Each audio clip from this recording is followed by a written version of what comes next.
Here is a black ink by Visconti Black. Let's jump straight to the end with my opinion on this ink. The paper I'm using here is a Maruman Mnemosyne Notebook. This is not a perfect solid line black that I tend to prefer, though it is very well behaved on cheaper paper. There is slight tone variation by pen, which for me is a downside.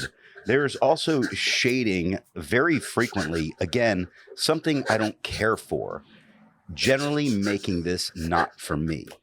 Now, it is a good black ink a good black ink should be a staple for anyone making inks, and I generally feel they kind of phoned this one in.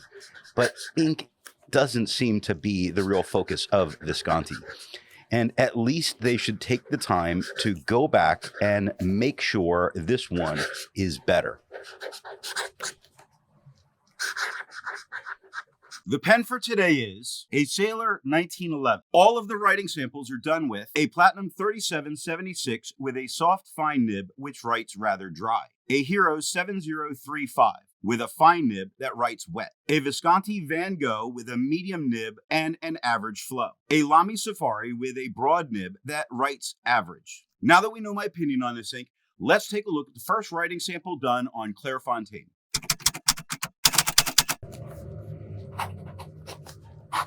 Looking at the soft fine nib, we see a lot of grays here, so kind of a spoiler, and it is the lightest tone that we're going to really get here on the page. Now, we do not get any feathering, and we don't get any spread. Now, we ought not have shading on black inks, at least for me.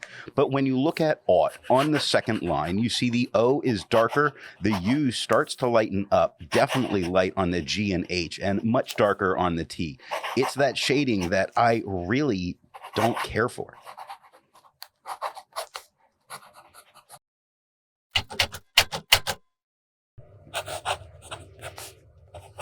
Looking at the wet fine nib, it is quite a bit darker than it was with the soft fine. We get no feathering, we get no spread, and before you ask the question about shading, look at before on the second line. Now, it mostly looks like one tone. However, the bottom of the O and the E are a bit lighter than the rest of the word, showing that it's not being a fully dark, solid line, though I don't think this one's horrible for how this ink performs.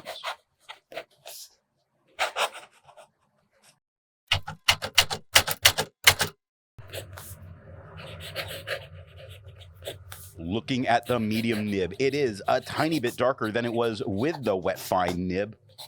We get no feathering, we get no spread, and before you go and ask, we get no shading, at least here. Thank goodness with the medium, no shade. And I have to say that it looks at its best. It's the way it really should be. No shade, solid black lines, beautiful the whole way.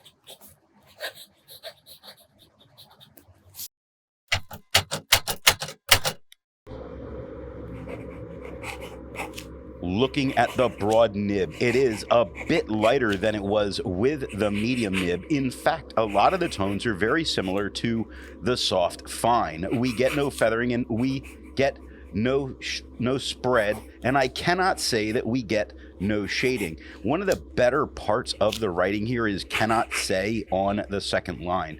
The first N is a little bit lighter than the second N, and the O lightens up a little bit. The T gets much lighter. The say starts lighter on the S and works much darker to the top of the Y, but the bottom of the Y is lighter.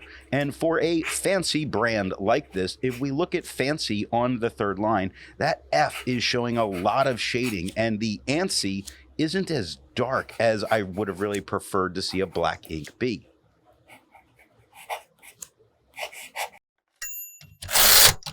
Looking at the back of the page, we get no bleeding and no ghosting. Like most inks, this one comes in a bottle. This is how the Pilot Custom 823 fits. And here is the Pelican M1000. Here's the ink level when you can no longer fill a Lamy Safari. There's approximately 10 milliliters of ink left. The next writing sample is done in a Portage reporter's notebook.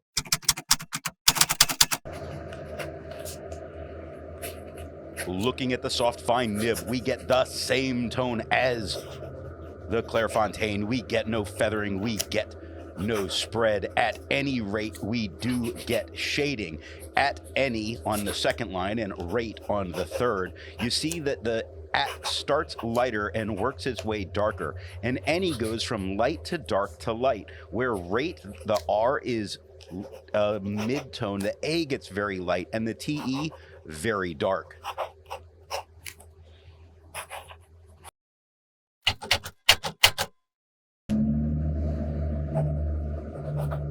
Looking at the wet fine nib, it is quite a bit darker than it was with the soft fine. We get no feathering. Sorry, same tone as the Clairfontaine. We get no feathering, we get no spread. It has no shading. If you look at has, or really any other word, solid black lines the whole way through, giving beautiful black writing the way I prefer to see a black ink perform.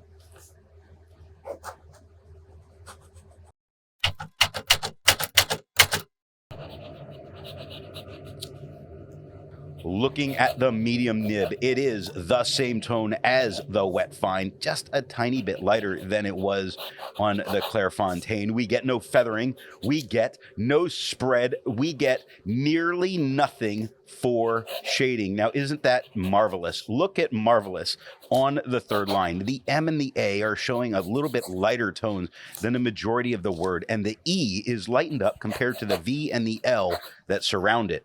I bet you thought I was going to point to nearly, didn't you?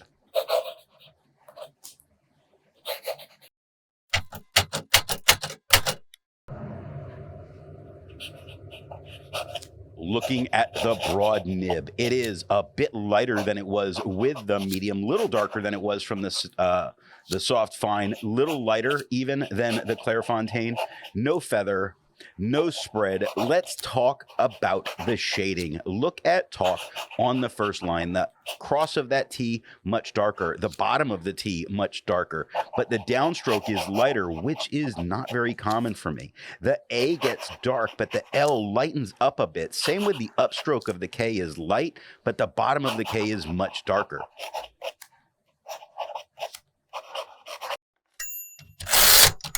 Looking at the back of the page, we get no bleeding and no ghosting. There's a lot to learn by doing multiple chromatographies. The one on the left is immediately put into water for 10 to 15 seconds. The one on the right, marked with a D, is let dry for 10 minutes before putting it into water.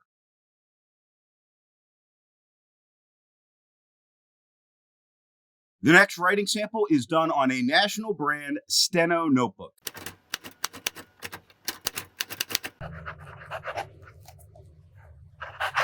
Looking at the soft fine nib, it is the same tone as the Clairfontaine. So the tone of the paper didn't alter the tone of the ink, showing that it's much more opaque as an ink going on the page, which is good for this.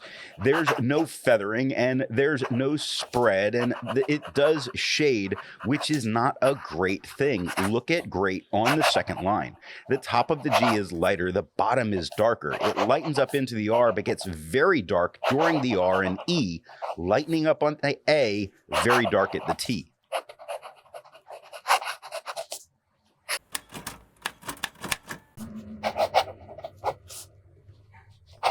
Looking at the wet fine nib, it is darker than it was with the soft fine, darker than it was on the Clairfontaine. We get no feathering, we get no spread, and I hope you're sitting down. We get no shading. Look at sitting on the second line. Absolutely nothing happening there. Perfect, solid black lines performing just the way you would want a black ink to perform.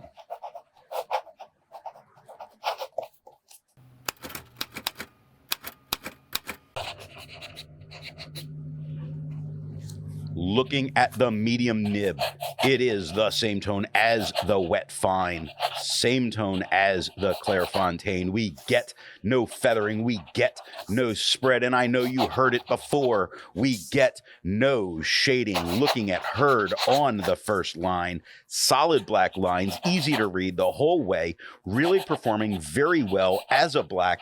So happy with the last one and this one.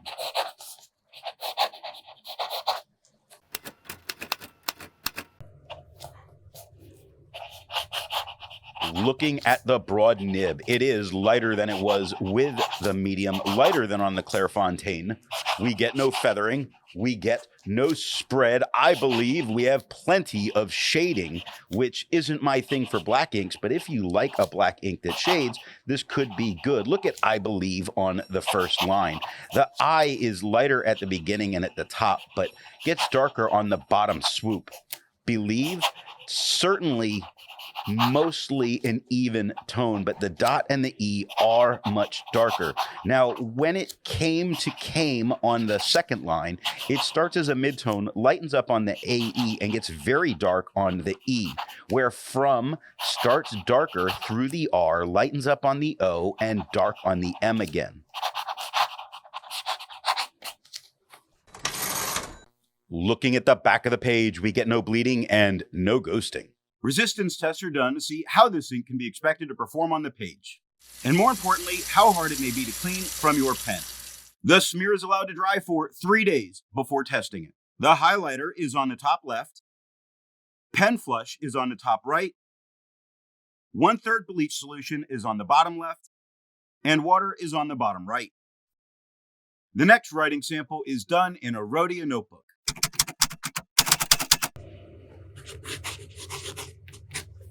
Looking at the soft fine nib, we get the same tone as the Clairfontaine. We get no feathering, we get no spread. When it comes to shading, you may have questions. Looking at questions on the second line, the QU is darker than the E, but during the S, it goes from lighter to darker, and much darker at the TION. Light going into the S and very dark coming out of the S. So there's a lot of shading going on here.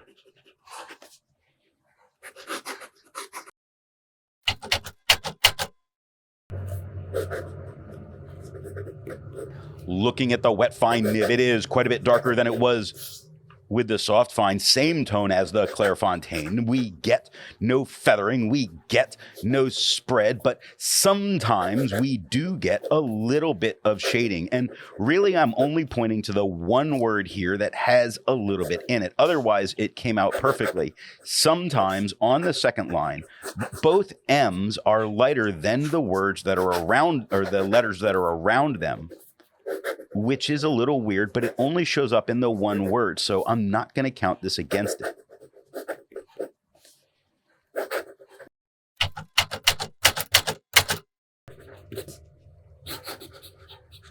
Looking at the medium nib, it is the same tone as the wet fine, a tiny bit lighter than it was on the Clairfontaine. We get no feathering, we get no spread. I've had enough of this shading on stuff, and this one does not look at enough on the second line. No shading, solid black lines the whole way, makes the word come up off the page on its own so that the vertical lines in the back completely disappear.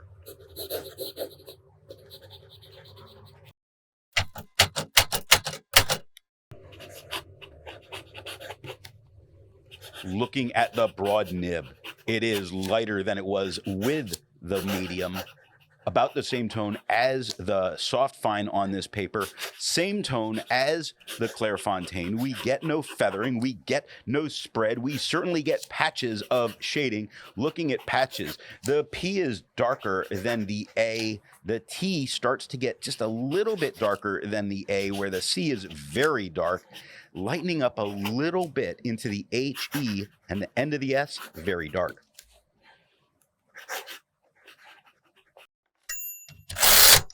Looking at the back of the page, we get no bleeding and no ghosting. With over 1,000 inks reviewed, let's take a look at some color comparables. Here is Cosmic Black.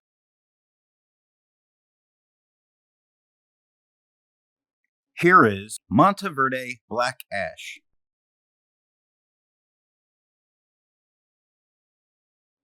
Here is Pilot Namiki Black.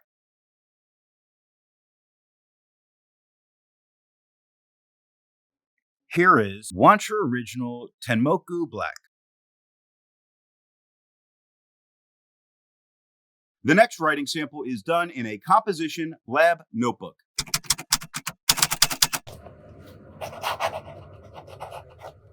Looking at the soft fine nib, it is just a little bit lighter than it was on the Clairfontaine.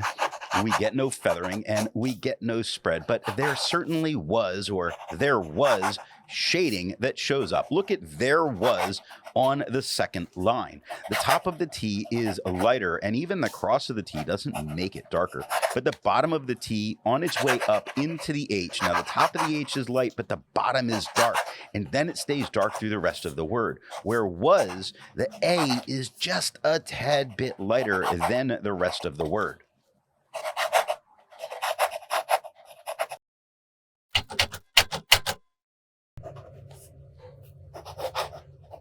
Looking at the wet fine nib, it is darker than it was with the soft fine, lighter than on the Clairfontaine. We get no feathering and we get no spread, but there is shading showing up. Looking at there on the second line, the T is just a tad bit lighter than the H and E, but the R gets a whole lot lighter than both of the E's that surround it.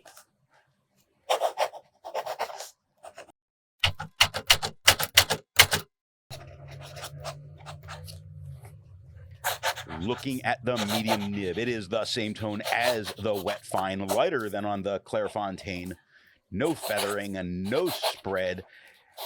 I would love to be able to say that it never shades, but unfortunately it does shade. Look at never on the first line. The N is lighter than the E, and the E is only a little bit darker, but the VE lighten up and the R gets much darker than the rest. And anything you can do, really, Visconti, to make this a solid black would be good.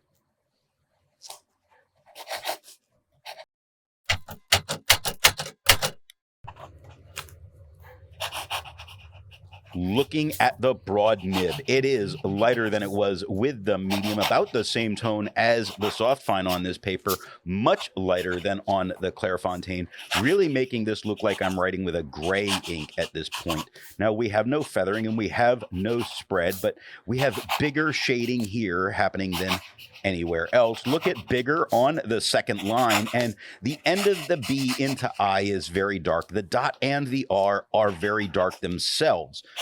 Mostly this looks like a gray ink throughout all of the writing with spots of black.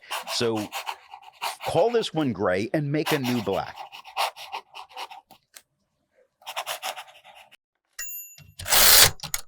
Looking at the back of the page, we get no bleeding and no ghosting.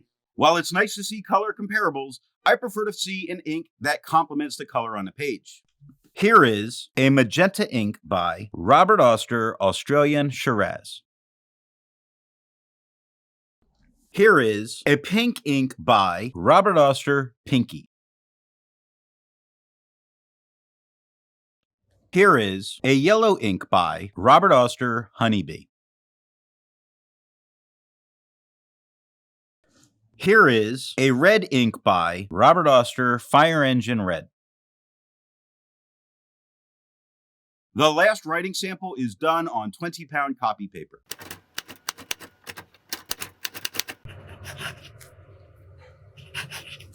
Looking at the soft fine nib, it is a little bit darker than it was on the Clairfontaine. We get no feathering, we get no spread. We do get some shading on the edges of some letters. Looking at edge on the third line, where the E is a little bit darker, the D lightens up a little bit, and the GE much darker again. Still looking like I'm writing with a gray that shades to black.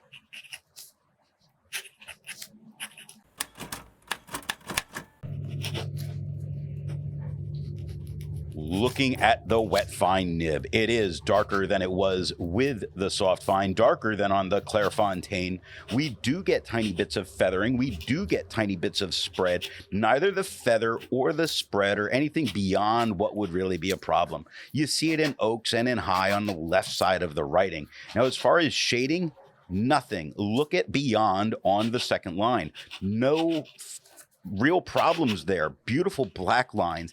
Any of the feathering or spread that is occurring isn't the end of the world.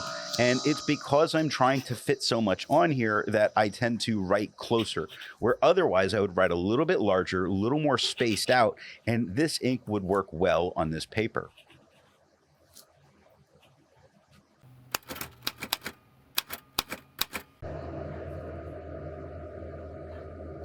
Looking at the medium nib, it is a little bit lighter than it was with the wet fine, quite a bit lighter than it was on the Clairfontaine.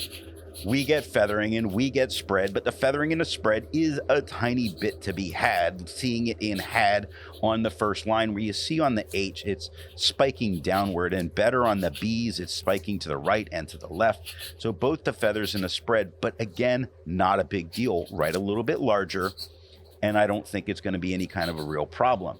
Now, as far as shading, you don't have to scramble to find any. Look at scramble, first word, first line. The SC are darker, but the bottom of the C into the R lightens up a little bit. That R only gets a tiny bit darker, but the A gets even darker. The M lightens up into the B, where it gets very dark.